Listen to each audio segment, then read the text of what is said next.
Assalamualaikum, selamat datang kembali di channel Mangkoboy KW. Persib gagal kembali merebut puncak klasemen. Jadi Persib gagal menang di Kediri.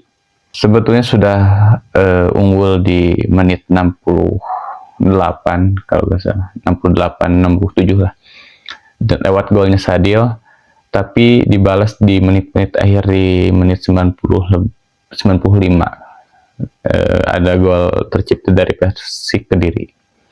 Sebelumnya kita bahas dulu mungkin line up yang dipasang oleh Persib. Seperti biasa ada Teja Paku Alam, ada Julio Cesar, Matikardi, Kakang sama Dewangga, lalu ada Haye, Luco, terus Putros, lalu di depan ada Baros, Andrew Yung sama Beckham, dan kaptennya Beckham. Terus di bangku cadangan masih ada kiper, ada Adam Pisbeck, lalu ada Fitrah Maulana, Robi Darwis, Febri Haryadi, Adam Alis, Hamra Hehanusa, Rezal Hehanusa, Sadil, Nazril, Berguinho, dan Ramon. Berarti Mark Locke nggak dibawa. Mark Locke itu akumulasi kartu. Reinders, Eliano itu sebetulnya enggak, kayaknya kalau gak salah gak akumulasi, tapi mungkin disimpan untuk laga Persija, karena kan kalau dia kartu kuning di laga lawan Persik, maka di Persija dia gak akan main. Nah, yang jadi pertanyaan itu Barba, dengan isunya gitu ya, dengan isunya dia mau ke Serie B, terus dia di sini gak ada di line up.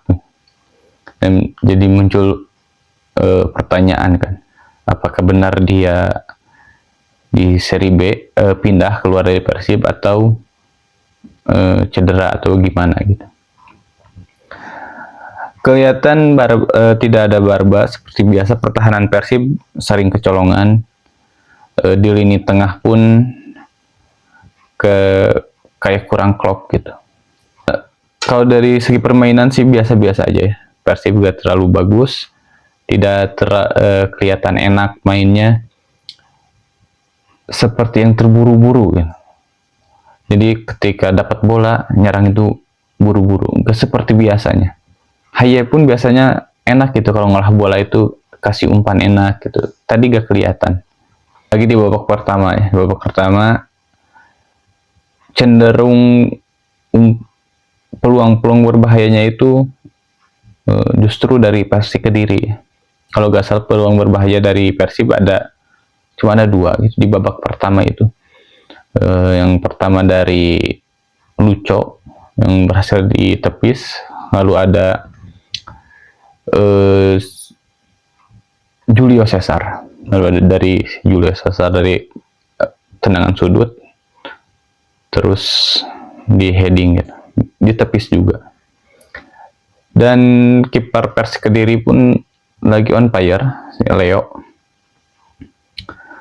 Banyak save yang dia lakukan gitu di pertandingan lawan Persib. Termasuk Teja Paku Alam, lumayan ada save yang dia lakukan, tapi ya beberapa kali gitu seperti biasa dia itu kekurangannya adalah distribusi bolanya. Build up ke depannya itu ya agak kurang gitu. Beberapa kali waktu lawan Persik kan hampir-hampiran dia hampir-hampiran kerebutin. Lalu ketika dia ada bola atas, ketika dia keluar, dan sering beberapa kali bolanya itu gak dapet. Salah satunya adalah peluang dari Ezra Walian. Ketika Ezra umpan bola dari pinggir gitu ya masuk ke kotak penalti. Nah, Teja itu udah maju tapi gak dapet bolanya. Untung masih ada Dewangga juga kayak yang kaget gitu. Mungkin dia mengira bola itu bakal dapet sama Teja, ternyata enggak. Masih bisa dibuang lah. Babak pertama masih 0-0. Lalu masuki babak kedua belum ada perubahan pemain. Baru masuk itu ketika Andrew Yung cedera. Setelah itu Beckham cedera, diganti sama Sadil. Nah, Sadil masuk, lumayan ada perubahan dari segi permainan. Hasil mencetak 1 gol dari Sadil di menit ke-68. Cuman di pertandingan tadi itu dia gak hati-hati, dia udah mendapatkan kartu kuning, lalu mencetak gol. Setelah itu dia kartu kuning kedua dan keluar menit lebih cepat. Berarti Persib dengan 10 pemain. Lalu ada Adam Alis masuk ganti Kakang. Jadi Adam di tengah, Putros kembali ke bek kanan. Lalu Haye juga ditarik, digantikan oleh Robi Darwis. Dengan 10 pemain, Persib pasti bertahan. Bertahan menyerang sekali-kali. Dan ya tercipta gol di menit ke-90 plus 5. Soal itu sempat ada friksi di kotak penalti. Kirain bakal penalti nih gitu ya. Ada yang jatuh. Di handball. Kalau nggak salah handball. Pemain Persik Kediri protes bahwa ada handball di kotak penalti, lalu minta direview. Lumayan chaos tuh, di bench juga chaos. Ada termasuk Bojan Hodak juga dapat kartu kuning.